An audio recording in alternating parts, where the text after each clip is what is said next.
So hello and welcome to the new video.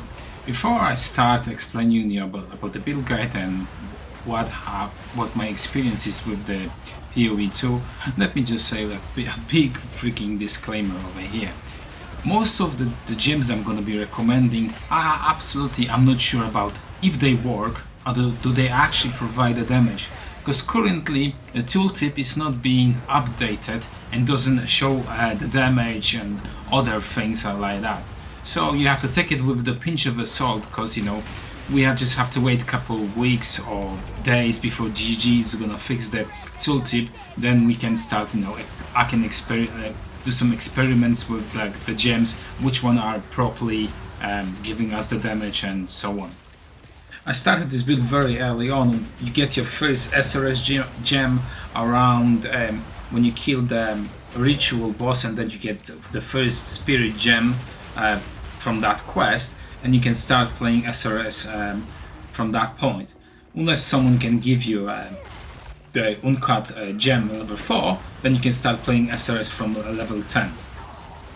Well, from that level, when I got myself SRS, until now, I'm doing like the tier 4 maps for now, so I'm not that far in the mapping.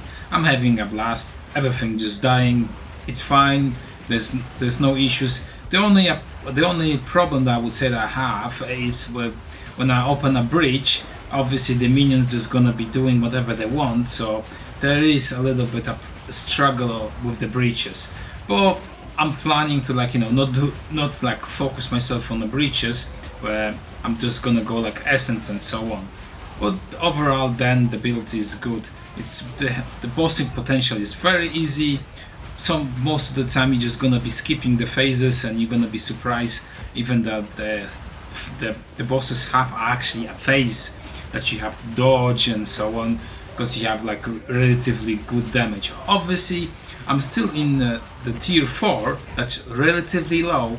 Probably if I get much higher level, I'm probably gonna have to spend a bit more currency, upgrade the build, maybe even change it from the life build to energy shield, because of the ascendancy points and so on. But for now, I just want to see how far I can get with my crappy gear, and where is gonna be that point that I'm gonna be struggling with the gear and so on. Ascendancy wise, you're gonna be putting the 2 points into your summon infernal hound. I'm just, for the sake of the video, I'm just gonna call him a dog.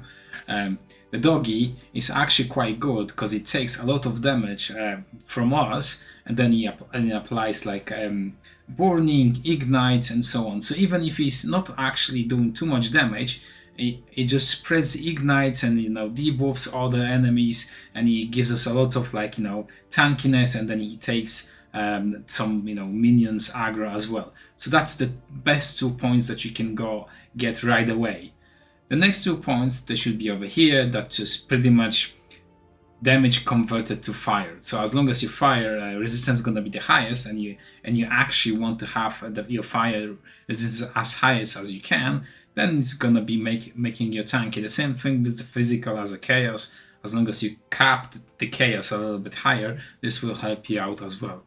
Now, I don't have the 4 remaining points, and it's difficult to say what kind of points should you be taking. For probably what I would do, I would take the one with the spirit. Which one is that? Yeah, this one is for maximum life. Yeah, this one, spirit, and one is the energy shield. Probably, I don't know if you can have 2 of them and reserve half of your life, but probably that's what I would do if that's possible. And then I would be some kind of low life build.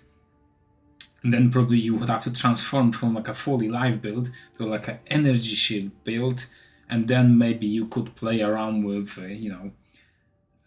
like some kind of low life, like pain attunement, because they did change that. It's not more longer spell damage, it's just more critical damage. So that's maybe open a way to do like crit minion builds. It's hard to say, obviously, but if you get the point and you're not sure about it, you just want to stay the live version like me for now, just pick up any of those 2 small points, and they're just gonna give you 3% life, and wait for, what we can find out, like passive points. No, so there's not much complication in PoE 2 right now with the passive tree. I would even say the passive tree is very flat and kind of boring. So there's not much choices for now. Obviously, that's gonna change when we get some uniques and so on.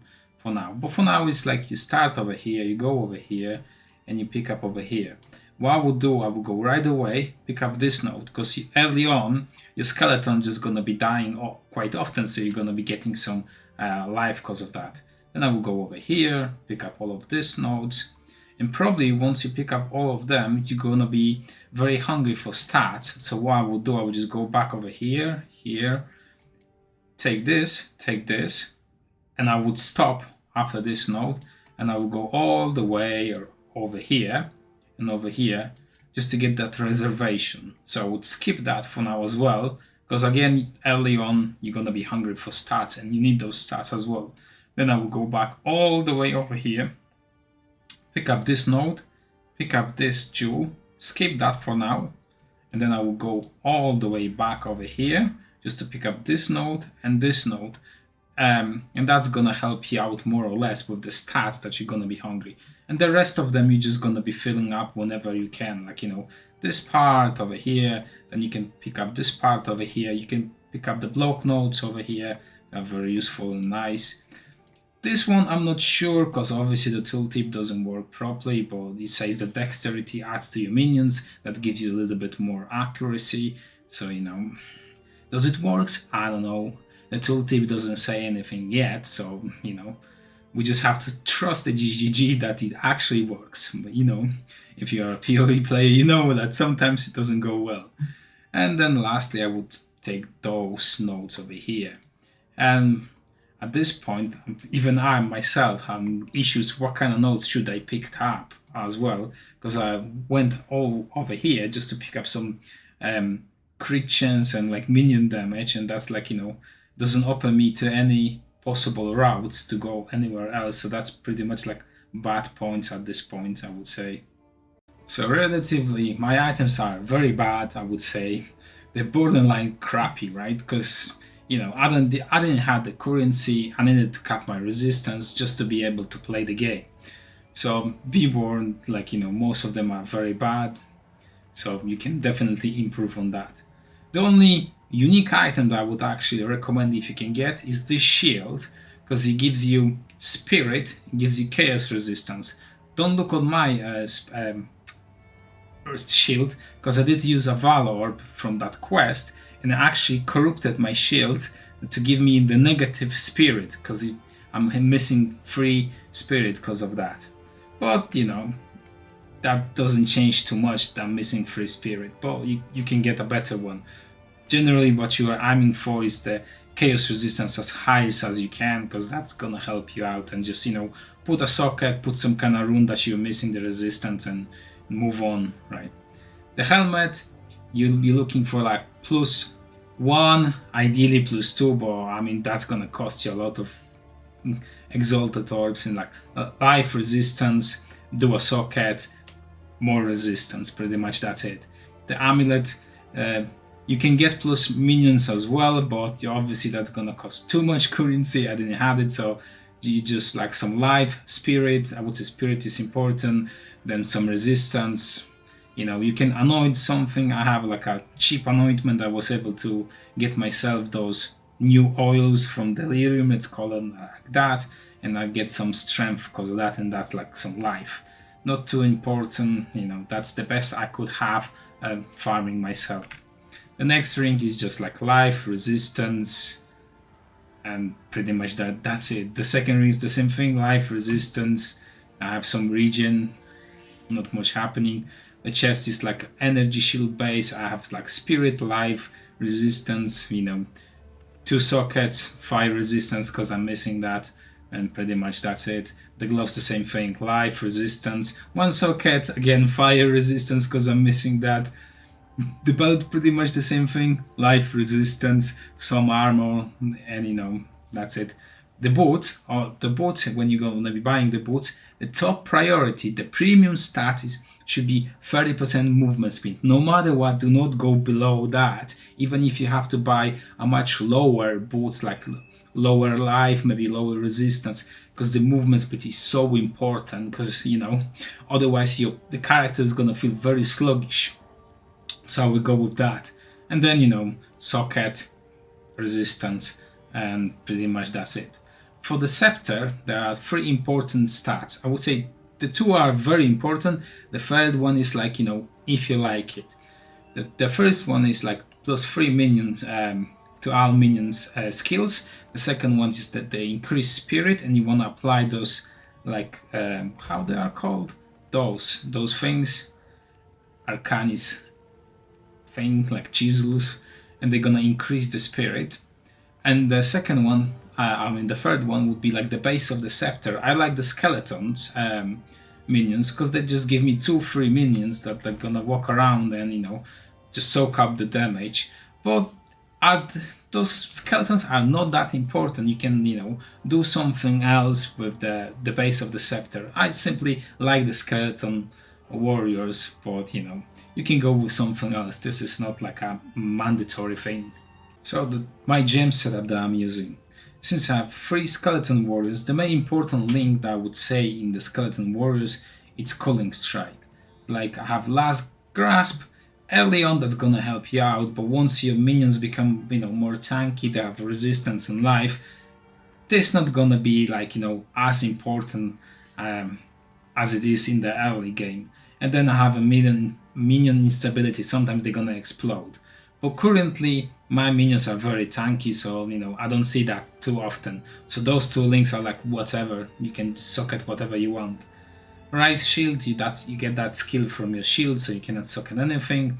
That's your pet dog, and the doggy, his slots you're getting them by leveling your characters. I cannot exactly remember which levels they are. There's like something like 40-ish something and 60-ish something, the last one.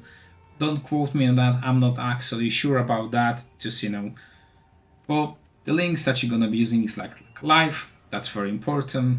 Then you're gonna have exposure, that's very important, because the doggy actually is like igniting enemies, so he's applying the fire exposure for free. Then this one, I'm not necessarily sure if it's actually working as intended, because you spreads the ignite, but since the doggy actually just applies the ignite to everyone, I don't know if it's that important, this gem, or not, so I'm very not sure about that, but I'll have it because why not. And then the last one is like increase the effect of the exposure. If this is not working properly, just swap them to like that, and that should be like your free supports, and this should be the last one, I would say.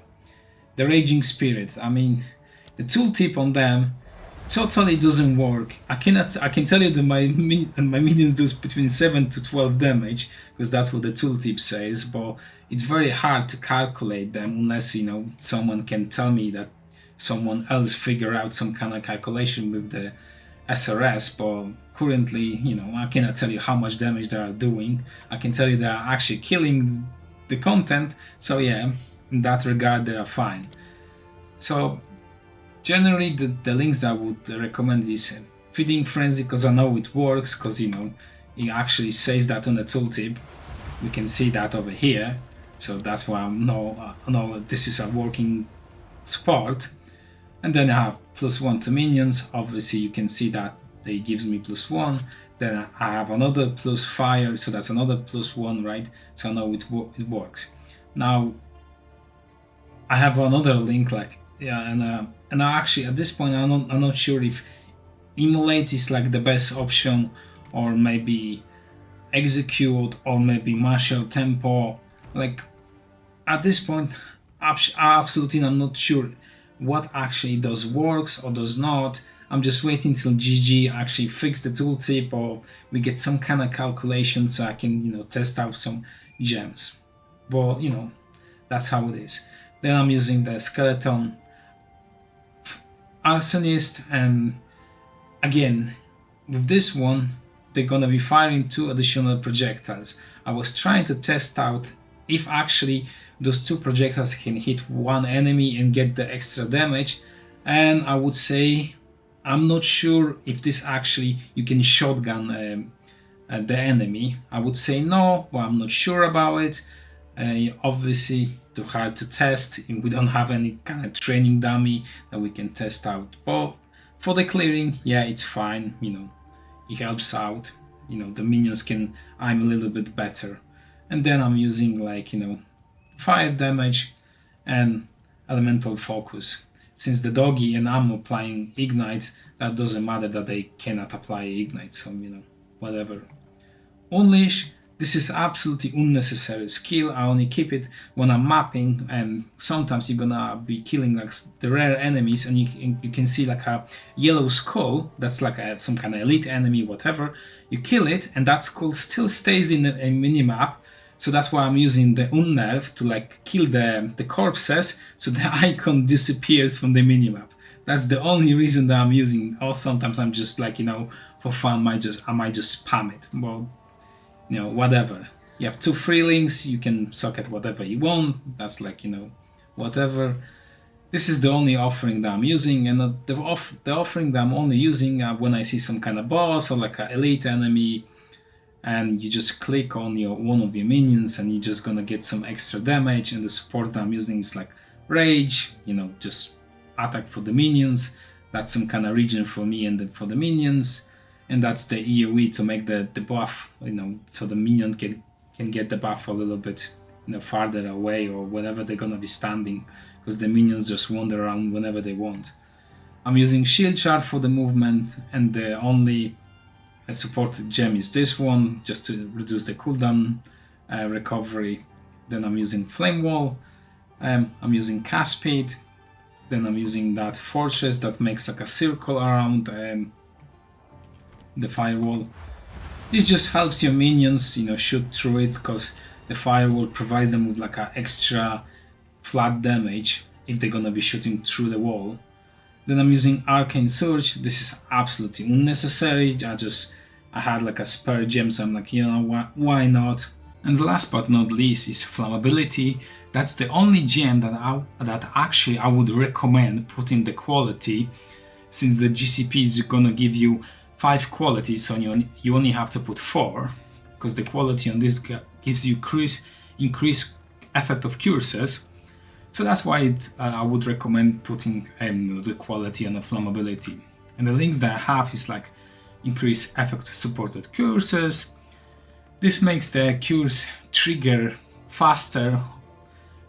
Otherwise, if you don't have this, it takes a little bit more delay, pretty much. And I have less cost duration, less cost of mana. That's inspiration. And this is not necessarily needed. It just, if you won't have it, you're gonna be spending a little bit more mana. But you still have 2 extra sockets, so do whatever you want. You can do some bone skills, bone barriers, and whatever you want. If you like to be clicking a little bit more, go for it. So if you're wondering where's the POB link, unfortunately there's no POB yet. We're gonna have to wait till the POB developers developed some kind of basic version of that. Then you're gonna get a paste bin link as usual. But for now, thank you for watching, and I will see you later.